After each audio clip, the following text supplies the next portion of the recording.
मेरे अत्यंत प्रिय आत्मीय बागेश्वर महाराज जी की जय हो। यहाँ का जो मैं दृश्य देख रहा हूँ, इतनी प्रसन्नता हो रही है। मंच पर जो संत आशीन हैं उनको भी मैं प्रणाम करता हूँ, और यहाँ जो दर्शक हैं उनकी धैर्य के लिए उनको भी धन्यवाद देता हूँ। बड़ी धैर्यपूर्वक आप बैठे हैं। यहाँ एक इतिहास बन रहा है। ये हिंदू सनातन धर्म का 5वां धाम बनता जा रहा है। 4 धाम बनने में तो सैकड़ों साल लगे, लेकिन ये 5वां धाम बागेश्वर धाम 27 वर्ष के नवयुवक जिनकी अभी शादी भी नहीं हुई है, उनके प्रताप से 2-3 साल के अंदर भी यहाँ जो जादू हुआ है, ये देख के मैं बहुत आश्चर्यचकित हूँ। लाखों लोगों को मुफ्त खाना मिल रहा है प्रत्येक दिन। ये संसार में गिनीज बुक में आना चाहिए। प्रत्येक दिन लगभग कभी कभी 5 लाख लोगों को मुफ्त खाना और रहने की जगह। ये जीवंत तीर्थ बन गया है, और ये हिंदू धर्म का एक आस्था का केंद्र। हम नेपाल में भी इनके बागेश्वर बाबा के हजारों लाखों भक्त हैं जो इनको 2 बार नेपाल आए। तीसरे बार नेपाल आने की निमंत्रण लेके मैं आया हूँ कि नेपाल आए पक्का। और जो शादियां होती हैं, अभी 251 बच्चियों की जो शादी होने वाली है।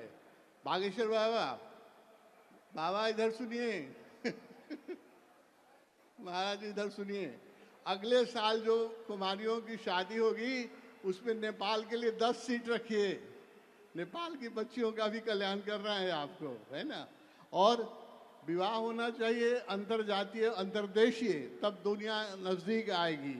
तो नेपाल के लड़के हों और इंडिया की लड़की हो, या भारत के लड़के हों नेपाल की लड़की हो, ऐसी शादी हो, तब ये देश की दूरियां मिटेगी और जात पात मिटेगा, है ना। तो अगली बार जो विवाह का कार्यक्रम होगा, उसमें मैं कहूँगा कि नेपाल के लिए भी सीट रखें, नेपाल की भी लड़कियां और लड़के की शादी हो। अभी जो संगीत बजा यहाँ मैं देख रहा हूँ, इस संगीत बजाने में नेपाल के भी हमारे मित्र मुस्कुरा रहे हैं। देखिए, हिंदुस्तान और नेपाल का कोई भी संगीत अधूरा रहेगा जब तक दोनों देश नहीं मिलेगा। अभी यहाँ नेपाली नहीं रहते तो इतना मीठा नहीं बनता ना। तो ये हमारे जो भी संगीत बजेगा, 3 है की देशना होगी, हम दोनों एक हैं। नेपाल और भारत में 2 शरीर है और प्राण एक है, जान एक है, हमारी संस्कृति एक है, हमारा धर्म एक है, हमारे आस्था के केंद्र एक हैं। हमारी सबकी भाषा की मातृभाषा संस्कृत है। जितनी भी नेपाल की और भारत की भाषाएं हैं, सबकी मातृभाषा तो रूट भाषा तो संस्कृत है। तो हमारी जड़ें एक जगह हैं, है ना। और राजनीति में उथल पुथल होता रहता है, होता रहे, लेकिन हमारे हृदयों में कोई उथल पुथल ना हो। और हर साल यहाँ नेपाल से बागेश्वर धाम, अभी भी यहाँ बैठे हैं, मैं मिला हूँ, सैकड़ों लोग नेपाल के यहाँ आए हुए हैं, अब हजारों की संख्या में आने वाले हैं। ये मित्रता की एक सूत्र जगह बने, और मेरा आग्रह है कि बागेश्वर धाम हर साल एक बार नेपाल आए, और हम लोग भी हर साल नेपाल आएंगे। और जो यहाँ का शादी समारोह है, वो अपने गिनीज बुक में आना चाहिए।